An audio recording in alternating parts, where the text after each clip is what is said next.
Welcome to the Career Shift and Social Lift programs. In this session, I will be sharing some training with you that you can go over at your own time, at your own pace, as well as sharing some resources to support you in your growth, whether you're looking to shift careers or create more social impact. Look forward to having you join us, and some of these sessions will have a Q&A that's recorded as part of the program. Thanks for joining.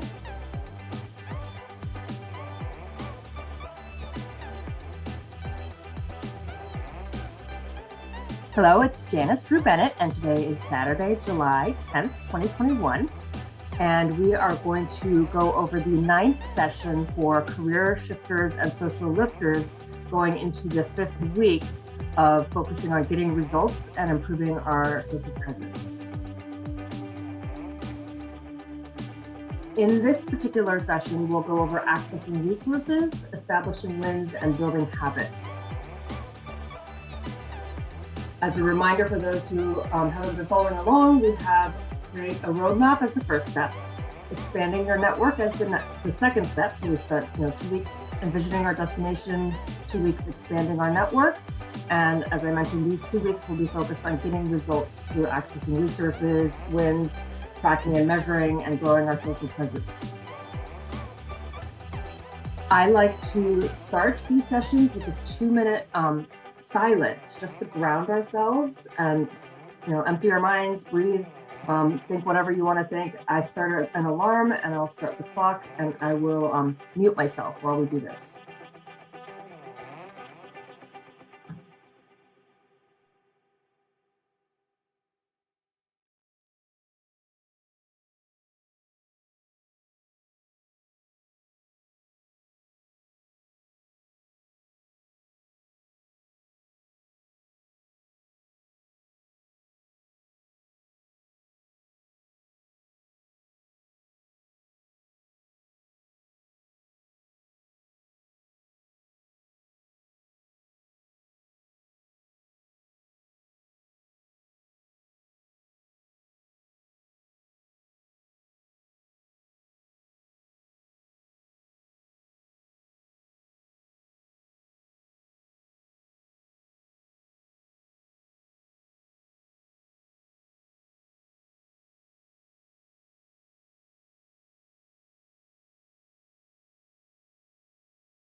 Thank you again for taking this journey with me. That exercise reminds me of the book, The Big Leap by Gay Hendricks, which talks about Einstein time and how sometimes when we're doing something we really enjoy, time feels like it goes by much more quickly than if we're doing something we really hate doing, where the time might feel like, you're burning your hand on the stove and it feels like a really long time you're touching it when it's really a fraction of a second. And so those 2 minutes may seem like they go really quickly for you, or they may seem like they go very slowly for you.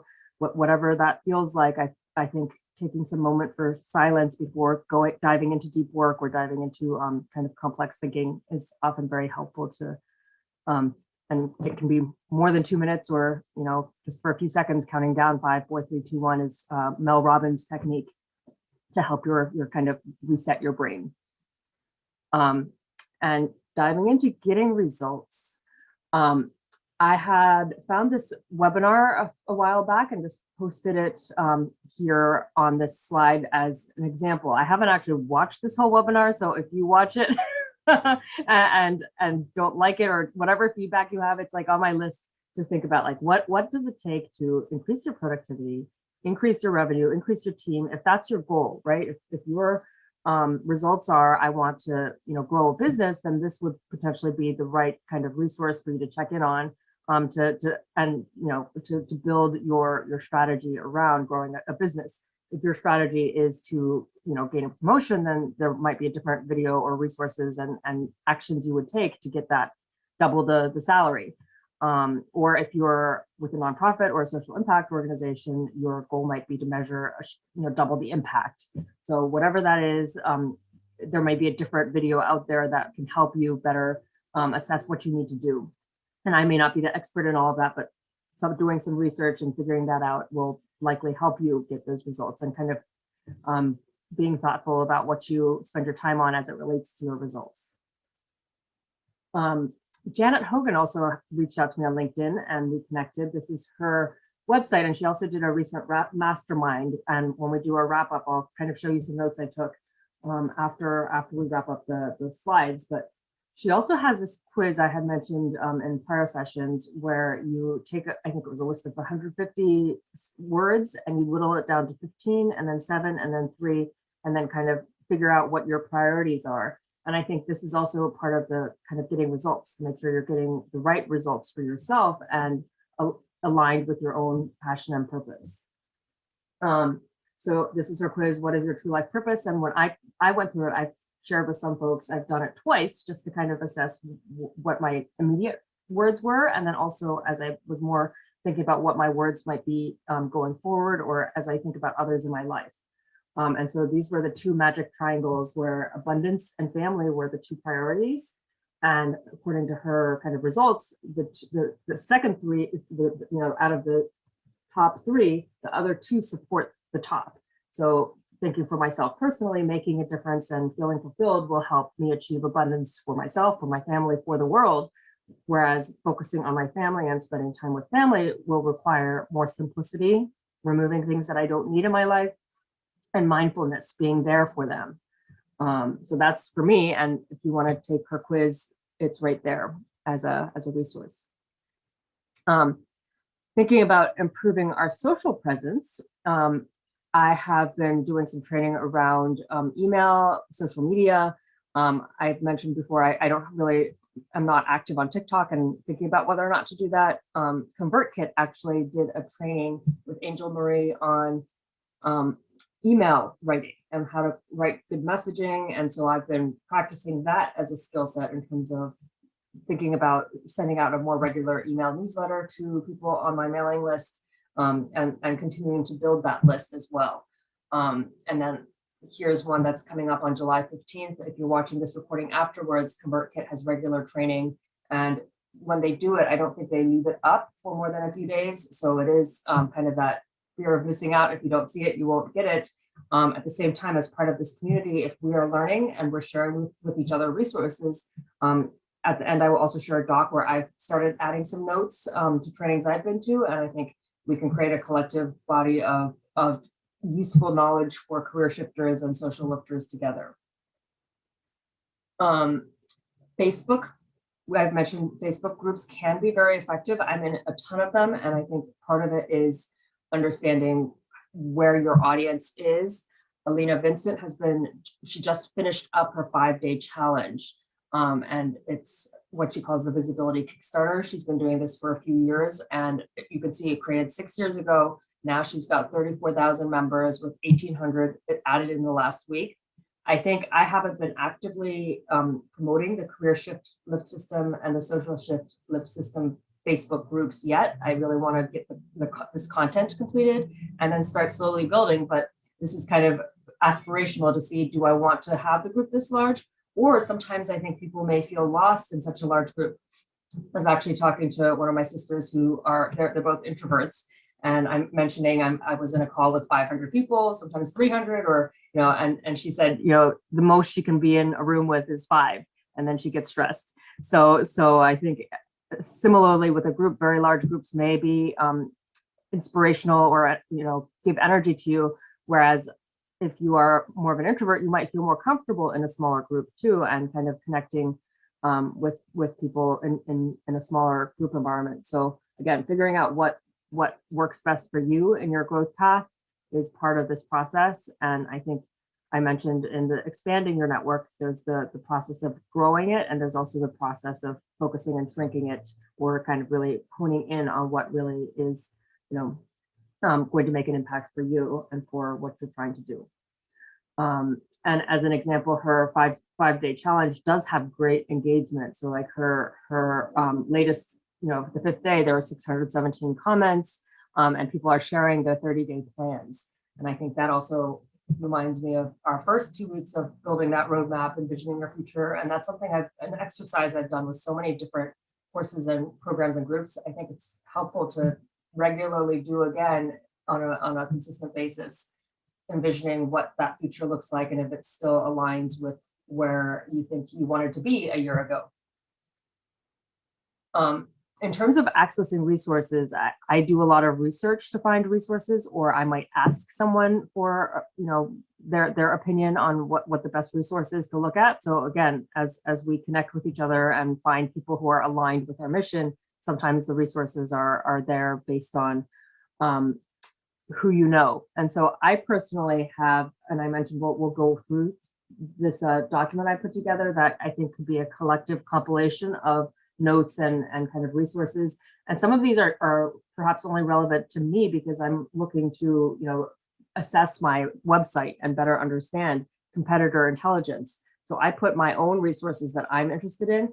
And this particular document, I'll share with everyone afterwards, where you can add comments, or we can create a collective document where you can also throw in your resources to share with everyone else. In terms of establishing wins, I want to remind us of the SMART goals. And my sister, when I had the conversation, also said there's the SMARTer. So I looked up what the E and the R mean, and there's a whole range of what, the R's and the A's. Well, A's usually actionable. The R's could be realistic or relevant or rewarding. But as you think about your goals, being very specific about what you want to do, measuring it, being able to, so something that you can quantify in some way. Actionable or attainable is something I've also heard in terms of what that A could be, which the attainable is similar to realistic. I like the relevant in terms of, is this related to what you really want to do? And then the time bound, I put 1 week, 1 month, 3 months, 6 months, 1 year as kind of benchmarks of potential timeframes. And you can, shift that around based on what you think your timeline is right now. It might just be 1 week, 1 week, 1 week, 1 week, like what 1 week, 2 week, 3 week, 4 weeks. And you might want a weekly check-in, or you might want to do a monthly or quarterly or annual. Like I do think it is helpful to even break things down daily to be able to check. But just being able to have those dashboards and monitoring and all that tracking and metrics we'll talk about in, I think, the last week of this program. So as you think about your, what do you want to do in 1 week? My recommendation is think of one goal for each of these timeframes. I've heard like 3 goals for each quarter or whatever it is, and you can figure out what that quantity is in terms of what's right for you. I normally do think anything more than 3 to 5 goals at any given time can be overwhelming and distracting. There can be hundreds of tasks that you have to do within a week. But in terms of bucketing them up, like thinking about what is that most important thing I want to get done this week? And maybe it's, I want to read a book. And, there's 100 pages. That's measurable. I can do that. It's definitely realistic. And what time do I have to set aside for that? What's the deadline? I mean, I'll have to do probably 30 minutes a day for a week to be able to get, through this book, or 10 minutes a day if I want to get through half of it. So kind of assessing what's realistic for you, and again, going back to that measuring so that you're marking down what you're doing and then tracking what your results are over time. And Kashana, you had mentioned the Eisenhower decision matrix. I used to call this the prioritization matrix, which is reminding yourself to assess all of your tasks and priorities based on what's important, what's not important, what's urgent and what's not urgent. And really even, so the not urgent, not important, don't even do it, right? If it's urgent and important, you have to do it now. If it's urgent but not so important, then you can delegate it.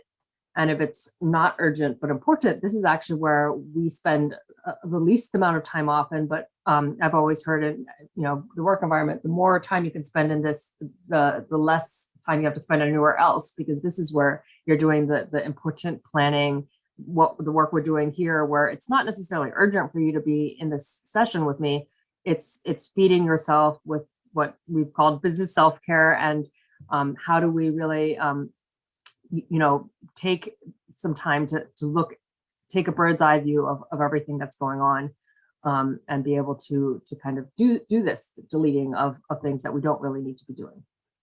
And I've put this as a spreadsheet in the career shift template and the social lift template in the Google Drive folders, in the ones that Kashana actually compiled together, but I keep adding tabs. So there's a decision matrix as well as a smarter, so it's called Smarter, the tab, and then you'll be able to actually fill in what those goals are in the spreadsheet for yourself, as well as what your decision matrix looks like right now.